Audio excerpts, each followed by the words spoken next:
In the late 1980s, I visited this factory while it was in use.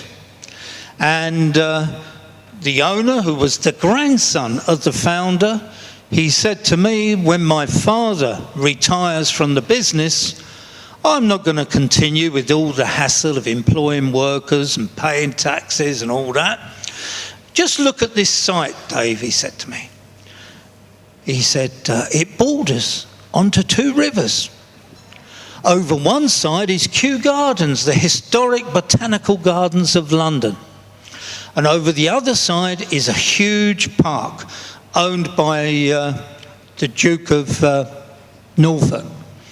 And he says, when I retire, I'm going to sell the factory and somebody will buy it to build flats, apartments. And they will have verandas, they will overlook the rivers. On one side they'll overlook Kew Gardens, and on the other side they'll overlook the Duke of Norfolk's Zion Park. And it happened. In early 1990, he sold it. And it has now changed hands several times. And each time it goes for more money than the previous time. And the community benefits not at all. The owners smashed the roof in to avoid paying the building tax, because if the building is not occupiable, you don't have to pay the building tax in my country, and there is no land tax. So good reason why to tax land and not buildings. So empty buildings and empty sites deny local people opportunities for jobs, homes, shops, leisure activities. With no payment of land rent, the owners of empty buildings and sites have an incentive to speculate and keep their sites empty and unused. And that factory is not unique in London. There's hundreds like it. Some are quite famous. The Battersea Power Station has been empty since 1981 and is still empty today, a huge, valuable site. Quite close to the centre of London. Land rent could be collected annually with a land value tax.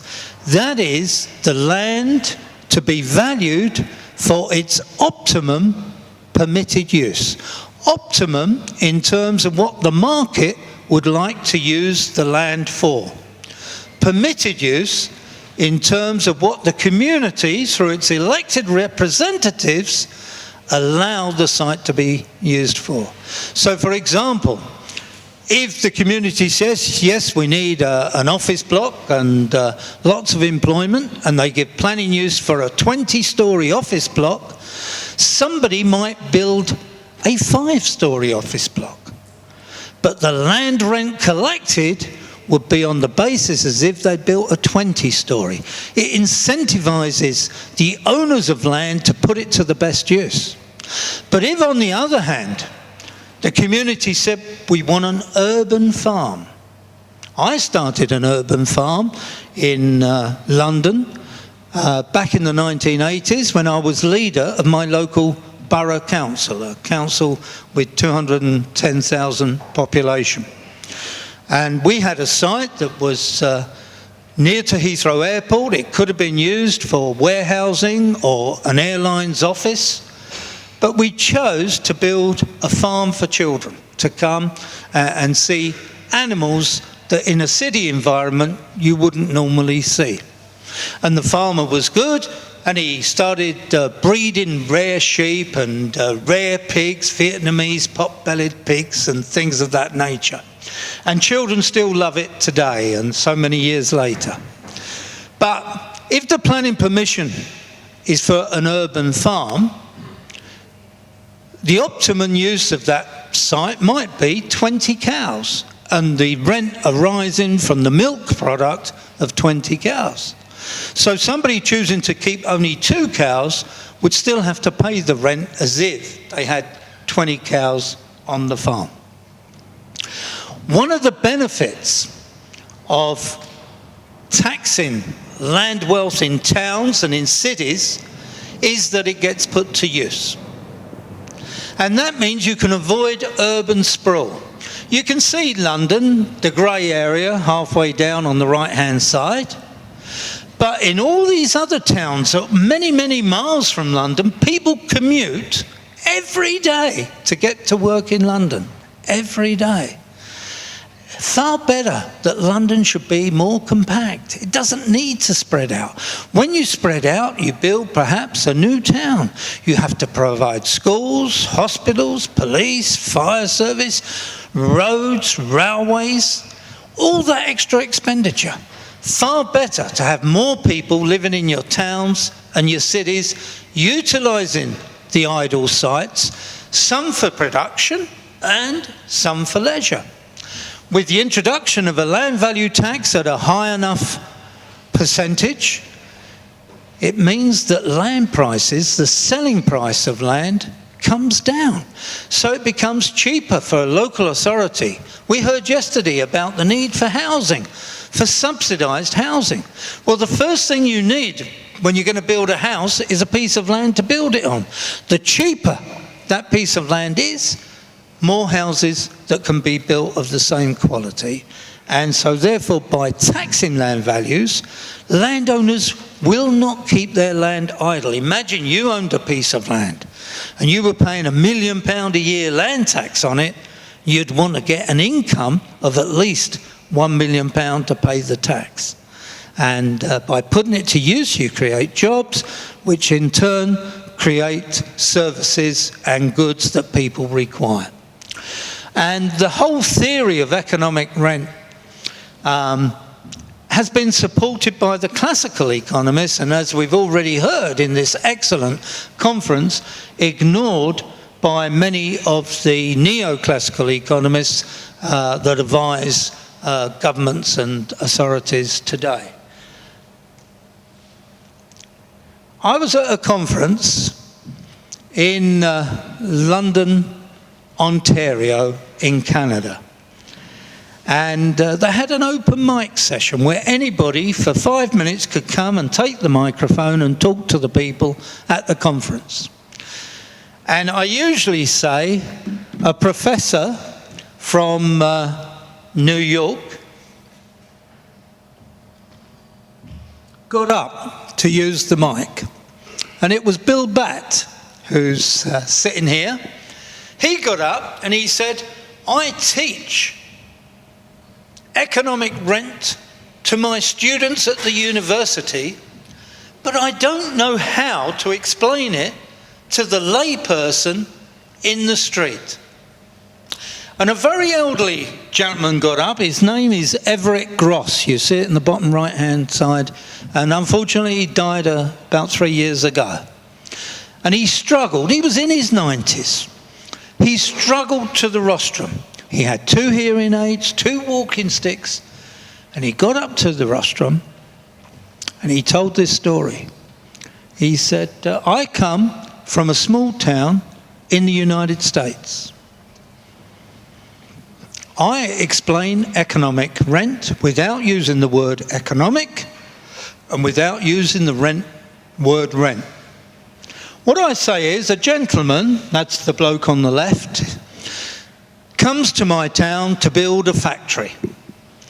And he goes to the estate agent, the realtor, and explains to her the exact size piece of land he needs for his factory. She says, oh, that's fine. I've got a piece of land on my books, just the size you want. Come with me. So they get in her automobile. They drive out of town onto the freeway, a few miles on the freeway. Off they go onto a local road, then a small country lane, then down a dirt track. She stops the car. They both get out. They walk for 10 minutes across marshy land and bushes and goodness knows what else. And they come to the field that she has for sale. And she says, this is it, exact size piece of land that you want for your factory. And he looked and he frowned. And she says, it's going to cost you $10,000. And she says, but you don't look too happy. And he said, no, I'm not. He said, are there some houses beyond that hill over there? She said, no, there's no houses for miles around here. Is there a road over beyond in the distance? She said, no, there's no road for miles around here. Is there a railway? No, there's no form of transport within easy reach of here. She said, but why are you so unhappy? He said, well, I've got to build a factory. I've got to bring the materials in to build the factory. I've got to bring the machinery in to work in the factory. Every day, workers have got to come here to work in the factory. When it's finished, I've got to take the goods away to take them to the shops. I can't really see this field being much use to me. She said, well, don't worry. I have another one that we can go and look at. And so they get back in the car and they drive back into town, and she shows him the plot on the left. She says, now this is exactly the same size piece of land as I first showed you out of town. And as you can see, there's a good road with buses up and down the road.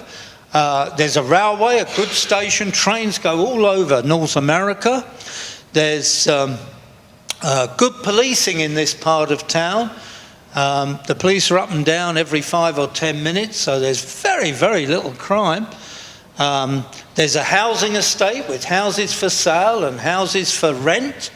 There's a good hospital with international renowned doctors. There's a school that people pay money to move into the catchment area of the school. It is so good. The fire brigade, they are so good, they'll come before your fire has even started. And he says, wow, this is more like it. This is what I need. And he starts pulling out his checkbook to write a check. And he starts to write $10,000. She says, hold on a minute, wait, no. She says, we haven't discussed the price. He said, well, I assume it's the same size as the first field you showed me. It'll be the same price. She said, no. Just think of all these wonderful services you've got. You've got gas and electricity on this site. You've got water. You've got sewerage. You've got the good roads. You've got the public transport. You've got the police, the fire brigade, the school, the housing, the health service. She said, this site is 100,000. He said, wow, 100,000. And he said, it is worth it to me. I can only operate my factory with all these services. So he starts to write the check for 100,000, and he says, who do I make it payable? Is it to the school board? Is it to the health authority? Is it to the local council that provides the roads? Is it the bus company? Is it the railway company? Is it the police board? Is it the fire brigade? Who do I make it payable? She says, no, you don't pay it to any of those agencies. You make the check out to a gentleman who is selling the piece of land. Oh, he says. And he frowned, and then a smile came across his lips. He said, I've got it. He keeps the 10,000, and the difference he gives to all these agencies for the wonderful services. She says, no, he's going to retire to Florida. Your check is going to be his pension. So how do you pay, he asks, for all these excellent services?